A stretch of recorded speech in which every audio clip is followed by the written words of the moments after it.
Das ist nicht nur ein Haus, das ist dein neues Zuhause in Ebertshausen.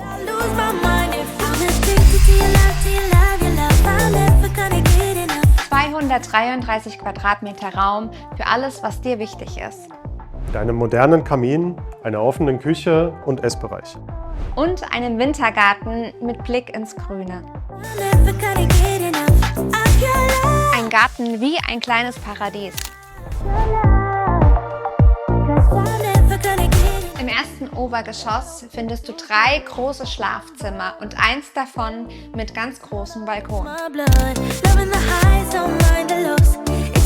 Und wenn du Entspannung suchst, wartet eine Sauna, eine begehbare Dusche, eine Badewanne und für schön warme Füße eine Fußbodenheizung. 2 große Räume im Dachgeschoss mit bodentiefen Fenstern.